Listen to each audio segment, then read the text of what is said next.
Welcome to the second episode of the Myths in the Big City podcast, where we explore old stories and contextualize them in the modern world so they may make sense to us now. If mythology, ancient literature, or religion is your thing, help us out with a like and subscribe, maybe even hit that bell for notifications so you never miss an episode. Today, we are going to talk about the fake Bardiya from ancient Persian history.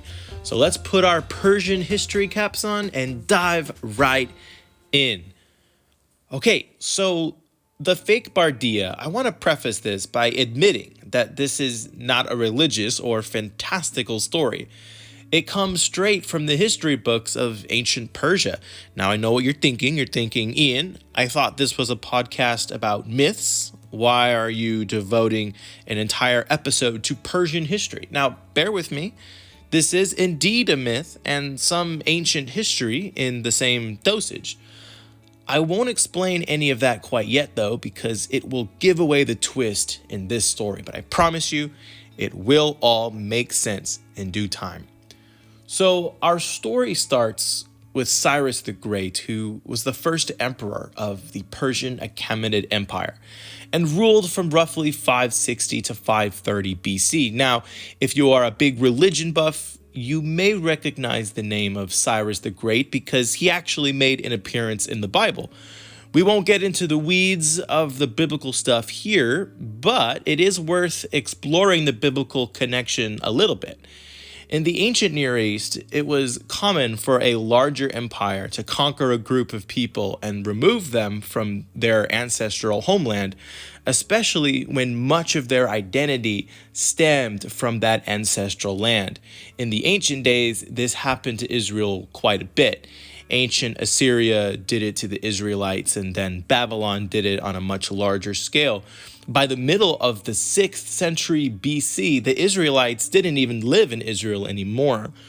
But then Persia sees the rise of Cyrus the Great, who conquers Babylon and allows the Israelites to return to their promised land. So you might imagine the Bible having a pretty positive outlook on Cyrus the Great, even though he wasn't part of any Abrahamic covenants that the Israelites held so dear. Cyrus also was a firm believer in human rights, so it's safe to say no matter who you are today, the historians especially tend to look rather fondly at the first figure of our story, Cyrus the Great. But this story is more focused on Cyrus's two sons, Cambyses and Bardiya. And I want you to remember those two names, Cambyses and Bardiya. Now, Cambyses was the older brother, and he was remembered in history for being a bit unstable. Bardiya, you can imagine, was the more calculated and stoic brother. But as you know, the younger sibling doesn't inherit kingdoms, the older one does. So Cambyses becomes the second ruler of the Persian Empire after his father Cyrus. But things get hairy from here. Cambyses has a dream one night that his brother will steal the entire kingdom for himself.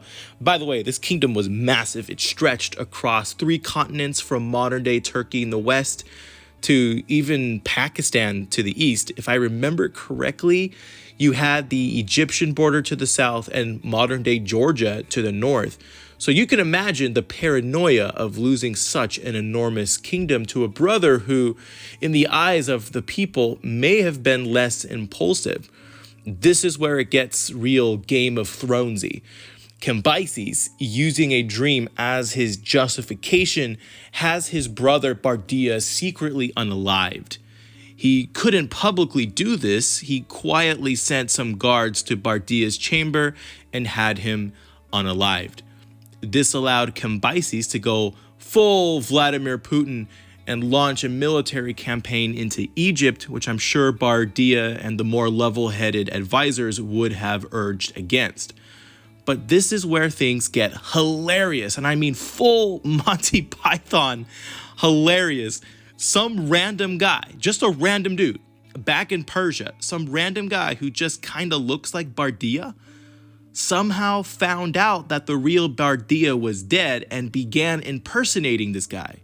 Not only does he impersonate Bardiya, he he starts a rebellion against Cambyses, urging the people to support him as the true heir of the Persian Empire. Now, this puts Cambyses in a hilariously dismal position because he obviously can't tell anyone that he unalived the real Bardiya. If you remember, that was a top secret operation. So, how does this story end? Well, Cambyses sadly never makes it back to Persia. He passes away. His advisor, Darius, would heroically defeat the fake Bardiya and claim the kingdom for himself.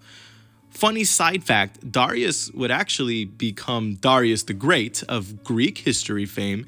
He was involved in the Battle of Marathon, which was arguably one of the more crucial moments of Greek history.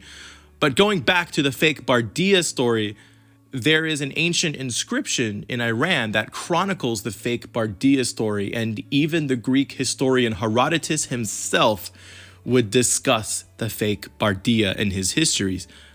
But, and this is a real big but, Becky. Here's the twist, because I promised you a myth here. This entire story, and I mean all of it, is a lie. Cambyses never had a dream of his kingdom being taken away from him. Bardiya was never unalived by his brother either. And the Bardiya that should have been heir to the throne of Persia was the real Bardiya all along. So where did this story even come from? Why was it so convincing that even Herodotus recorded it in his histories? The answer is simple. Darius made it all up to gain power for himself. Remember when I told you that Darius was an advisor? He had no legitimate claim to the seat of the Persian Empire. The only way he could pull that power grab was to convince everyone that that the deceased Cambyses had somehow removed the blood legitimacy of the real living Bardiya. Once Darius toppled the real Bardiya, he had secured the throne for himself without a single shred of claim to the throne. And that's the full story of the fake Bardiya. Now, I read this story and I thought it was the most hilarious thing ever. What I started thinking about immediately after learning about this was how easily we all get carried off by a story. It makes me curious how many people throughout the centuries have read this and suspected something fishy about the story. Obviously, people would have noticed if the literal Prince of Persia somehow went missing. This might sound like an old, dusty story that is totally irrelevant in today's modern world, but when I prepared my notes for this episode, I looked into some examples of similar occurrences in our modern social media-driven world. I remember before she passed away, Justice Ruth Bader Ginsburg had some health troubles and was reasonably out of the spotlight. People on X started suspecting she had passed away, but the Democratic Party had to keep this a secret to prevent another Trump-appointed justice. It reached the point where when she did make appearances, people on X thought she was actually a stand-in. It was a conspiracy theory, but it happened again in 2020 when Kim Jong-un, the supreme leader of North Korea, was out of the spotlight for a while too.